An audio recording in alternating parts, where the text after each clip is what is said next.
Have you ever been on a bus or subway late at night and felt it? That uneasy silence when the car empties, the stranger who won't stop staring, or the stop that doesn't exist on any map. Public transit is supposed to get you home, but tonight you'll hear 6 terrifying stories that prove not every passenger, not every station, and not every ride is what it seems. From figures who vanish before the last stop to whispers echoing through empty subway cars, these are the disturbing bus and subway horror stories that will change the way you look at your commute forever. Turn down the lights, put on your headphones, and don't sit by the door. Can you hear me? Have you ever wondered what happens to the passengers who board the last train of the night and never seem to get off? Tonight, I'm going to tell you about Maria Santos, a subway conductor who encountered something that would haunt her for the rest of her career. This is the story of the passenger who never got off. And trust me, by the end of this video, you'll never look at late-night public transportation the same way again. Maria had been working the midnight shift on the Red Line for 8 years. She thought she'd seen everything the city had to offer during those lonely hours between 11 p.m. and 6 a.m. Drunk college students, exhausted hospital workers heading home from double shifts, and the occasional homeless person seeking shelter from the cold. But nothing could have prepared her for what happened on that foggy Tuesday night in October. It was approaching midnight when the train pulled into Central Station. The platform was nearly empty, just a few stragglers waiting for the last northbound service of the night. Maria was doing her usual head count when she noticed him boarding car number 3, middle-aged man in a dark coat carrying a small leather briefcase. Nothing particularly unusual about his appearance except for one thing that caught her attention. His shoes were completely silent on the metal floor. As the train lurched forward, Maria made her way through the cars, checking tickets and ensuring passenger safety. When she reached car 3, she found the man sitting in the corner seat, staring straight ahead. His briefcase rested perfectly centered on his lap, and his hands were folded precisely over it. She approached to check his ticket, but when she looked directly at him, something felt wrong. His breathing was so shallow she could barely detect any movement in his chest. The train continued its route, stopping at Riverside, then Oak Park, then Millfield. At each station, Maria watched through the window as passengers got off, but the man in the dark coat remained motionless in his seat. She started paying closer attention to him during her rounds. His position never changed, not even slightly. His head stayed fixed in the same direction. His hands maintained their exact placement, and that briefcase never shifted even a millimeter despite the train's constant motion. By the time they reached Thornwood Station, Maria's unease had grown into genuine concern. She decided to approach the passenger again, this time more directly. As she walked toward his seat, she noticed something that made her blood run cold. The overhead lights were reflecting off every surface in the car, except him. It was as if the light passed right through him without touching his form. She cleared her throat and spoke up. "Excuse me, sir. Final destination coming up in 20 minutes. Just wanted to make sure you knew where you were headed." The man didn't respond, didn't even acknowledge her presence. Maria leaned closer and repeated herself, but it was like talking to empty air. She reached out to tap his shoulder, and her hand passed right through him. Maria stumbled backward, her heart pounding so hard she could hear it over the train's rumble. She rubbed her eyes, convinced she was hallucinating from too many consecutive night shifts. But when she looked again, he was still there, solid and present, yet somehow not really there at all. She quickly moved to the next car, trying to rationalize what had just happened. The train pulled into Westmont, the second to last stop. Maria positioned herself where she could watch car 3 through the connecting door window. Several passengers disembarked, but the mysterious figure remained seated. As the doors closed and the train began moving again, Maria saw him turn his head for the first time. He looked directly at her through the window, and she swears to this day that his eyes were completely black. Not dark brown or deep blue, but an absolute void that seemed to absorb light rather than reflect it. The final stretch to North Point Terminal felt like an eternity. Maria's radio crackled with the dispatcher's voice confirming their approach to the end of the line. She knew she had to check on the passenger one more time before they reached the terminal. Whatever he was, wherever he came from, she couldn't just leave him on an empty train. She entered car 3 with trembling hands, but the corner seat was empty. The briefcase was gone. There was no trace that anyone had ever been sitting there. No indentation in the cushion, no warmth lingering on the seat, nothing. Maria searched the entire car, checking under seats and in the small bathroom. She even radioed the other conductor to verify that no one had moved between cars. But the mysterious passenger had simply vanished. When they pulled into North Point Terminal, Maria was required to do a final sweep of all cars before the train was taken out of service. Every seat was empty, every surface clean. But in car 3, in that corner seat where the silent passenger had sat for over an hour, she found something that made her question everything she thought she knew about reality. A small, faded train ticket dated exactly 50 years ago to the day.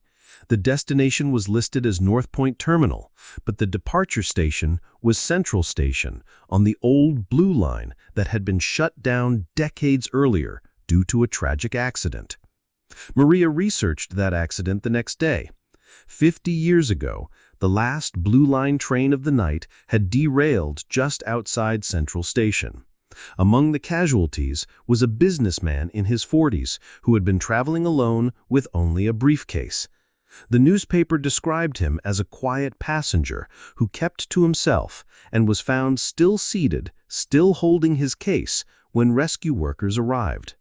Since that night, Maria has seen him 17 more times, always on foggy Tuesday evenings, always boarding at Central Station, always disappearing before North Point Terminal. She's learned not to approach him anymore.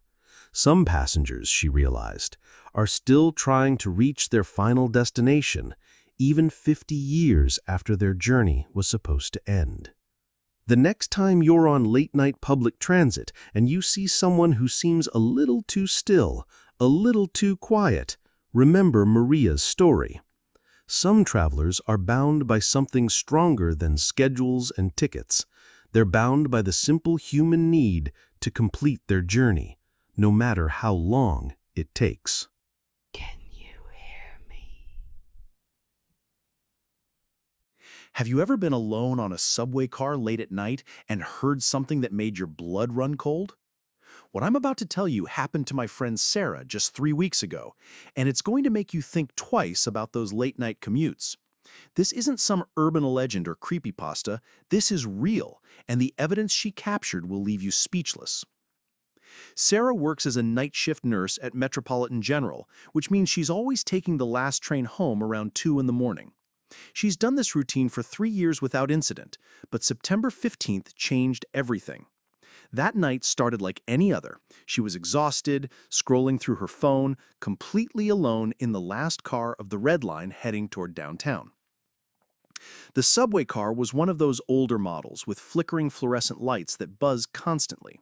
You know the type, they make that annoying electrical hum that somehow becomes background noise after a while. Sarah barely noticed when the lights started acting up more than usual, dimming and brightening in an irregular pattern. She just assumed it was typical city infrastructure falling apart. But then, something shifted. The train hit a particularly dark section of tunnel, and for about 10 seconds, the lights went completely out. In that darkness, Sarah heard something that made her heart skip. Whispers. Not just one voice, but multiple voices having what sounded like conversations. The strange part? These weren't muffled sounds from adjacent cars or people on the platform. These voices were coming from inside her car. When the lights flickered back on, Sarah immediately looked around. The car was exactly as it had been moments before, completely empty except for her. Rows of worn fabric seats stretched in both directions, all vacant. No signs that anyone had been there or left quickly. No doors had opened, no sounds of footsteps or movement, just silence and the familiar electrical buzzing overhead. Sarah tried to rationalize what she'd heard. Maybe it was sound traveling from other cars through the ventilation system. Maybe her tired mind was playing tricks on her after a 12-hour shift. She put her earbuds back in and tried to focus on her podcast, but something felt fundamentally wrong about the atmosphere in that car. About 5 minutes later, it happened again. The lights dimmed, not completely out this time, but low enough that shadows seemed to dance between the seats. And there were the whispers again, clearer now. Sarah could make out fragments, someone saying, "She can hear us," and another voice responding, "Not yet, wait until we're closer." The voices had different tones, different cadences, like a group of people having an actual conversation. This time, Sarah didn't wait for the lights to come back up. She grabbed her phone and turned on the flashlight, immediately scanning every inch of the car. Nothing. The beam revealed empty seats, scattered newspapers from earlier passengers, and the usual subway debris. But the whispers continued even with her light illuminating everything. They seemed to be coming from everywhere and nowhere at once. Sarah's hands were shaking as she started recording audio on her phone. She knew no one would believe her without proof. As she held the phone up, trying to capture whatever was happening, the whispers grew more intense. She could hear what sounded like a woman crying, a man laughing softly, and children singing something that sounded like a nursery rhyme but with words she couldn't quite make out. The most terrifying part was when one of the voices addressed her directly. A clear, calm voice said, "Sarah, you shouldn't be listening to this." She never told anyone her name that night. Her work badge was tucked inside her jacket, and she hadn't spoken to anyone since leaving the hospital. There was absolutely no way anyone in that car could have known who she was. When the train pulled into her station, Sarah bolted. She ran up the stairs 2 at a time and didn't stop until she reached street level. Only then did she remember the audio recording on her phone. Her hands were still shaking as she played it back, dreading what she might hear. The playback was crystal clear. You could hear the train sounds, the electrical buzzing, even her own breathing. But there were no whispers, no voices, nothing that matched what she had experienced. Sarah sent me that audio recording the next morning, along with a detailed account of everything that happened. I've analyzed that audio file extensively, and there's genuinely nothing unusual about it. But here's what makes this story truly unsettling. Sarah found out later that the Red Line car she was riding in had been the site of a tragic incident 15 years ago.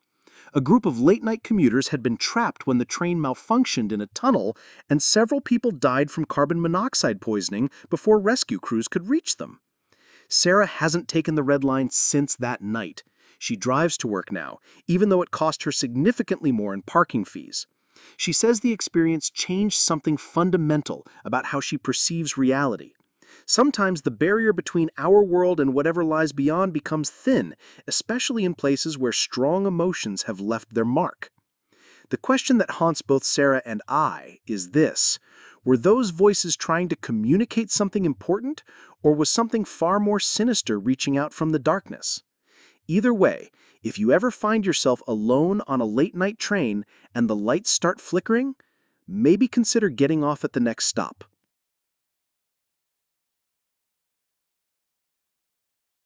You know that feeling when something's just off, but you can't quite put your finger on it? Well, imagine experiencing that for 3 straight months on your night shift, and you'll understand exactly what happened to Marcus Thompson, a city bus driver who's about to tell you the most unsettling story of his 20-year career. Marcus had been driving the number 47 night route for almost 2 decades. This wasn't just any route. It was the graveyard shift that started at 11 p.m. and ended at 6 in the morning, winding through the quieter neighborhoods where most decent folks were already tucked safely in their beds. He'd seen it all during those late hours. Drunk college students, exhausted hospital workers heading home, and the occasional person who clearly had nowhere else to go. But in all those years behind the wheel, nothing had prepared him for what started happening that cold October night in 2019. Marcus was about halfway through his route when a man stepped onto the bus at the Maple Street stop. Nothing unusual about that. People caught late buses all the time. This passenger was probably in his 30s, average height, wearing a dark coat and carrying a small black bag. What caught Marcus's attention was how quietly the man moved. The fare box made its usual electronic beep as the man paid his fare, but Marcus never heard footsteps walking down the aisle. When he glanced in his rearview mirror, the passenger had taken a seat about halfway back, on the right side by the window. Marcus thought nothing of it and continued driving. About 10 minutes later, something made Marcus look in his mirror again. The passenger was still sitting there, perfectly still, staring straight ahead. But here's where things got strange. Marcus noticed that while he could see the man clearly in his direct line of sight through the mirror, there was something odd about the window reflection behind him. The bus windows at night acted like mirrors due to the interior lighting, and Marcus had grown accustomed to seeing double images of his passengers, their direct forms and their reflections in the glass. But this passenger seemed to be missing something crucial. Marcus could see the man sitting there, but the window behind him showed only the empty seat reflection. Initially, Marcus convinced himself it was just a trick of the lighting, or maybe fatigue playing with his eyes. Night shift drivers often experienced visual oddities after years of staring at dark roads. He decided not to dwell on it and focused on his route. The man rode for exactly 7 stops before getting off at Pine Avenue without saying a word. Marcus watched him descend the steps and disappear into the shadows between 2 apartment buildings. The whole encounter lasted maybe 20 minutes, but it left Marcus with an inexplicable sense of unease.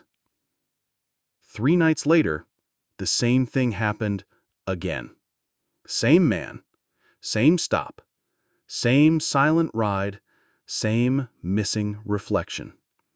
This time, Marcus paid closer attention, even adjusting his mirror to get a better view. The passenger sat motionless for the entire ride, never checking his phone, never looking around, just staring forward with an almost statue-like stillness. This pattern continued for weeks. Every few nights, the man would appear at Maple Street, ride 7 stops, and exit at Pine Avenue. Always silent, always still, and always without a reflection in the window glass. Marcus began timing these encounters and noticed they occurred roughly every 3 to 4 days, always between midnight and 1 a.m. The whole situation started affecting Marcus's sleep during the day. He found himself lying in bed, replaying these encounters and trying to rationalize what he was seeing. He even considered that maybe the man was just positioned at an angle where the reflection didn't line up properly. But after observing dozens of other passengers, Marcus knew that explanation didn't hold up. One night, Marcus decided to break protocol. When the man got on the bus, Marcus greeted him directly. "Good evening," Marcus said, making eye contact through the rearview mirror. The passenger's head turned slightly in Marcus's direction, but no response came. Not even a nod of acknowledgement. During that particular ride, Marcus tried everything he could think of to get a reaction. He announced stops more loudly than usual, took turns a bit more sharply, even played the radio slightly louder. The man remained completely unresponsive, sitting with that same eerie stillness that had become so familiar. After 3 months of these encounters, they stopped as suddenly as they had begun. Marcus never saw the man again. He continued driving that same route for 2 more years before retiring, but he never forgot those strange passengers who left no reflection in the glass. Marcus still wonders who or what that man really was, and why he chose to ride the number 47 bus on those particular nights, disappearing into the darkness as mysteriously as he had appeared. Can you hear me? This fourth account comes from Emma. First, let me ask you something. What would happen if you took the wrong train and ended up somewhere that doesn't exist on any map? Well, that's exactly what happened to Emma Rodriguez on what started as just another ordinary Tuesday evening in downtown Chicago. Emma was exhausted after pulling a 12-hour shift at the marketing firm where she worked as a junior account executive. The fluorescent lights had given her a splitting headache, and all she wanted was to get home to her tiny studio apartment, order some takeout, and binge-watch her favorite show. She practically sleepwalked down the steps into the subway station at Monroe, fumbling for her transit card while checking work emails on her phone. The platform was unusually empty for 7:30 on a weeknight. Usually, commuters packed the space shoulder to shoulder, but tonight Emma found herself almost alone except for a woman standing by the door to the station office.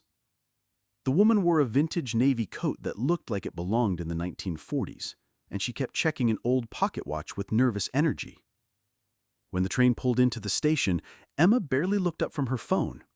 The doors slid open with their familiar mechanical whoosh, and she stepped aboard without paying attention to the route number or destination sign. She found a seat near the window and immediately put in her earbuds, letting the day's stress melt away as the train began to move. For the first few minutes, everything seemed normal. The train made its usual stops, picking up and dropping off passengers at familiar stations. Emma recognized the tiled walls and advertising displays she saw every day during her commute. But then something strange began to happen. The stops started lasting longer than usual, much longer.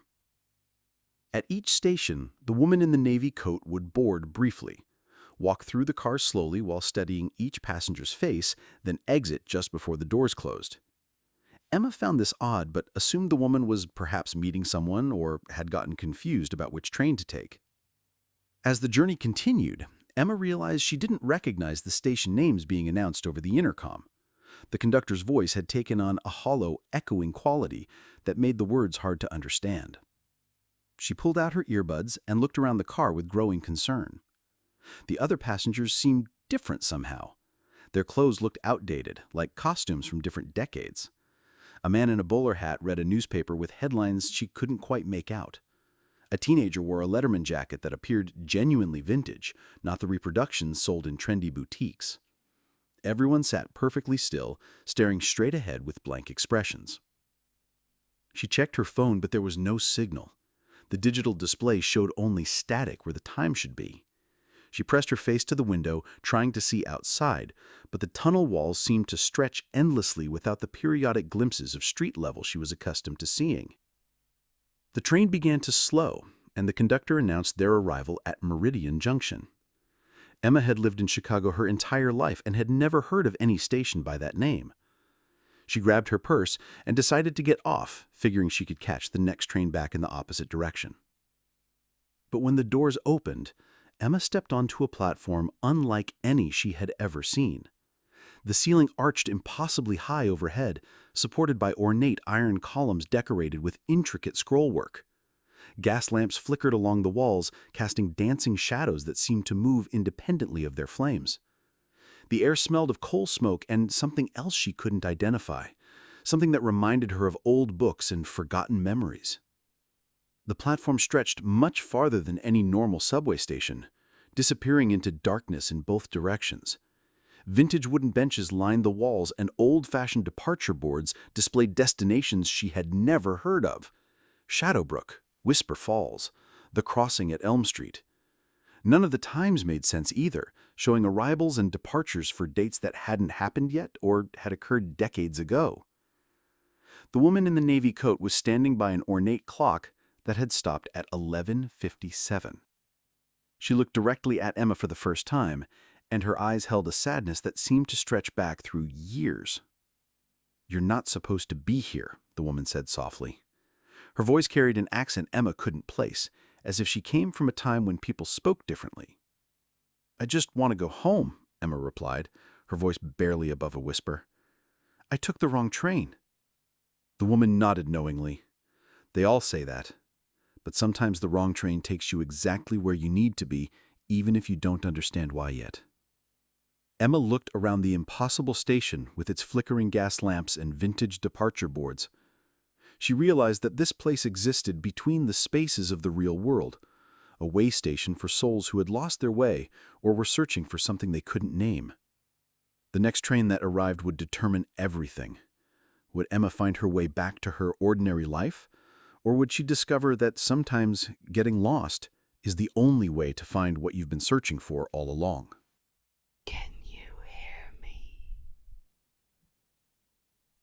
Tonight, I'm going to tell you about Claire, a woman whose presence defied every rule of reality, and the passengers who witnessed something that still haunts them years later. Picture this. You're on the last train of the night, exhausted from a long day, when suddenly a figure appears in your peripheral vision, not walking down the aisle like a normal passenger would, but simply there, as if materialized from thin air. This is exactly what happened on Route 47, the Midnight Express that runs through the quiet suburbs outside Chicago. The first person to encounter Claire was Marcus, a security guard heading home after his graveyard shift. He was half asleep when something made him look up from his phone. There she stood, a woman in her 30s, with dark hair and pale skin, wearing clothes that seemed oddly timeless. What struck him wasn't her appearance, but her absolute stillness. While the train swayed and rattled along the tracks, she remained perfectly motionless, as if gravity itself bent to accommodate her presence. Marcus later described her stare as the most unsettling thing he'd ever experienced. She wasn't looking at anything specific, yet somehow seeing everything.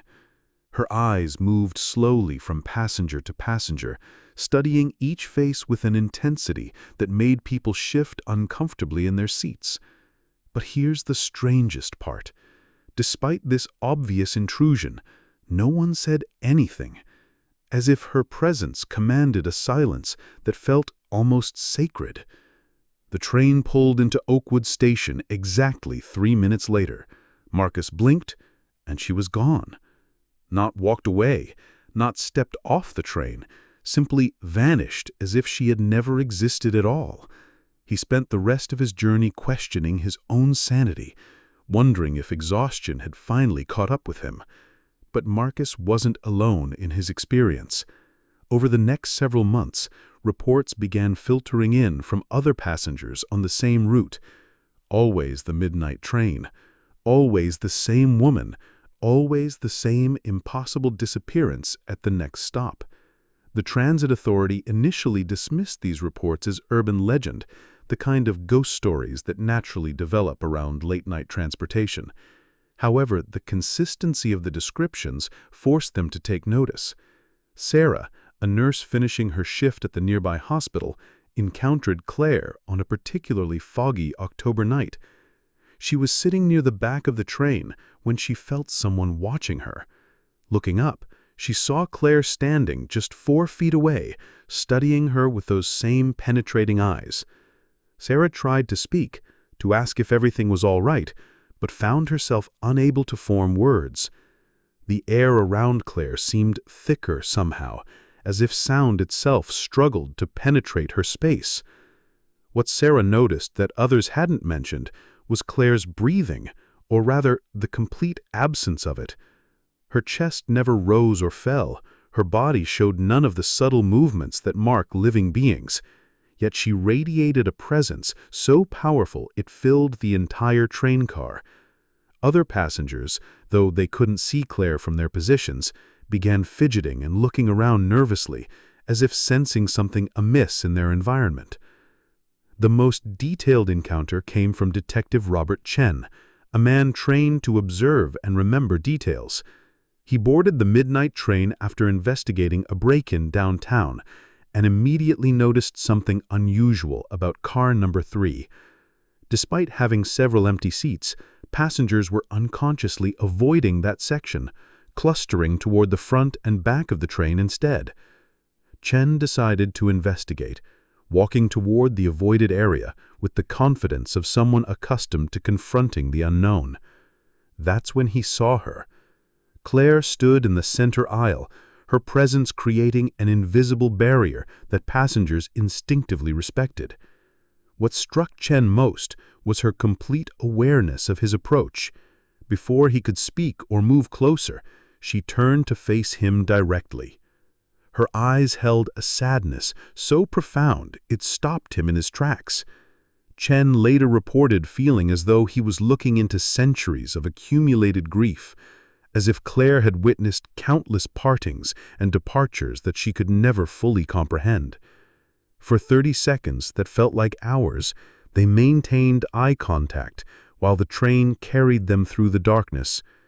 When the train began slowing for Miller's Crossing, something extraordinary happened.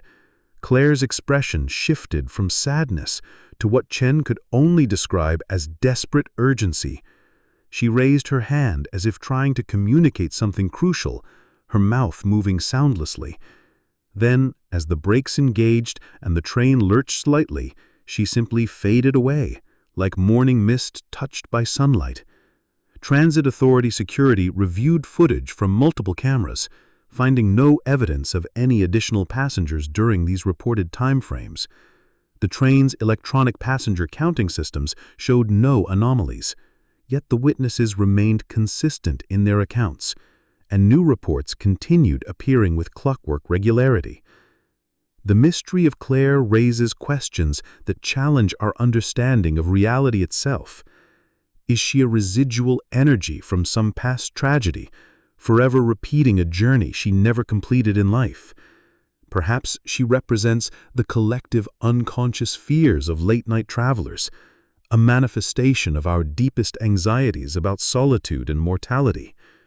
What we know for certain is that Claire continues her midnight appearances, boarding trains that shouldn't accommodate her, studying passengers with eyes that see beyond the physical world, and vanishing into whatever realm exists between the stations of our everyday lives.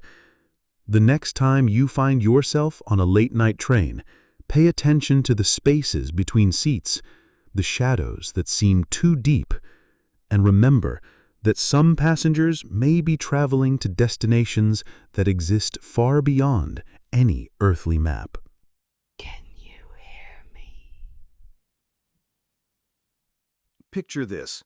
You're running late for work, desperately checking your phone for the bus schedule, when suddenly a pristine city bus pulls up to a stop you've never noticed before. The doors hiss open, and without thinking twice, you climb aboard. But what happens next will shatter everything you thought you knew about your daily commute. This is exactly what happened to Marcus Chen on what started as an ordinary Tuesday morning in downtown Portland. Marcus had been taking the same route to his accounting job for 3 years. Line 47, every stop memorized, every pothole anticipated. But that morning, something was different. The fog had rolled in thick from the Columbia River, creating an almost dreamlike atmosphere as Marcus hurried down Pine Street. He was already 15 minutes behind schedule when he spotted the bus stop. Not just any bus stop, but one that looked like it had been plucked from a luxury transit system in some futuristic city. Gleaming metal and glass with a digital display showing arrivals in crisp blue text. The strange part? Marcus could have sworn there was just an empty lot there the day before. But when you're running late and a bus marked 47 pulls up exactly when you need it, you don't ask questions. Marcus stepped aboard, tapped his transit card, and found a seat near the middle. The interior was immaculate, almost unnaturally clean, with seats that seemed more comfortable than anything he'd experienced on public transit. As the bus pulled away, Marcus noticed other passengers for the first time. An elderly woman clutching a worn leather purse, a teenager with paint-stained fingers scrolling through her phone, a businessman in a slightly outdated suit checking his watch repeatedly. Nothing unusual, except for one detail that would later haunt him. None of them looked familiar, despite taking the same route for years. The first sign something was wrong when the bus passed Marcus's usual stop without slowing down. He pressed the stop button, heard the familiar chime, but the bus continued rolling through the intersection. Marcus assumed the driver simply missed it and settled back, figuring he'd catch the next stop and walk back. But the next stop never came. Neither did the one after that. Instead, the familiar cityscape of Portland began to shift in ways that defied explanation. Buildings Marcus had seen every day for 3 years started looking different. Not dramatically altered, but subtly wrong, as if someone had adjusted the city's settings in some cosmic video game. A coffee shop he'd visited hundreds of times now had different windows. The park where he sometimes ate lunch seemed larger, with trees he didn't remember. The other passengers appeared unbothered by these changes, as if they were seeing exactly what they expected to see. The elderly woman continued knitting. The teenager kept scrolling. The businessman checked his watch with increasing frequency, but never questioned their route. Marcus pulled out his phone to check their location, but his GPS showed nothing. Not an error message or location unavailable, but literally nothing. The map was blank white space with no streets, no landmarks, no indication of where they might be. 20 minutes passed, then 40. The fuel gauge on the bus dashboard, which Marcus found himself staring at with growing anxiety, never seemed to change. The driver, whose face Marcus realized he had never actually seen clearly, continued navigating turns and stops that led nowhere Marcus recognized. When Marcus finally worked up the courage to approach the driver, something extraordinary happened. The man turned to look at him, and Marcus saw his own face reflected in the driver's eyes, but older somehow, with deeper lines and an expression of profound sadness. "You're wondering about the route," the driver said, though Marcus hadn't spoken. His voice sounded like Marcus's own voice played back through water. "This isn't the 47 line," Marcus managed to say. "It is, and it isn't," the driver replied. "You boarded at the stop that exists between destinations, the place where people go when they're so focused on where they're supposed to be that they forget to notice where they actually are." The bus began to slow, approaching what appeared to be the same gleaming stop where Marcus had first boarded. But now it sat in a landscape he didn't recognize, surrounded by buildings that seemed to exist in multiple time periods simultaneously. "This is your stop," the driver announced to the entire bus. As Marcus stepped off, he turned back to see the other passengers remaining seated, and their faces now familiar in a way that made his chest tight. The elderly woman looked like his grandmother, who had passed away 5 years earlier. The teenager resembled his sister at 16. The businessman wore his father's expression of perpetual worry. The bus doors closed with that same pneumatic hiss, and Marcus watched it disappear into fog that hadn't been there moments before. When the air cleared, he stood alone at the pristine bus stop, surrounded by a city that looked almost like Portland, but felt like nowhere at all.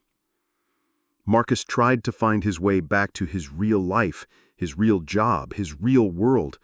But every street led back to the same stop, where that same bus would eventually arrive, carrying new passengers who were running late and not paying attention to where they were really going. Some say if you look closely at your daily commute, you might spot that gleaming stop that shouldn't exist, offering rides to everywhere and nowhere at once. If these stories made you think twice about your next late-night ride, you're not alone. Public transit is filled with strangers, but sometimes the scariest passengers are the ones who were never supposed to be there at all. If you enjoyed this video, make sure to like, subscribe, and hit the bell so you never miss more true scary stories.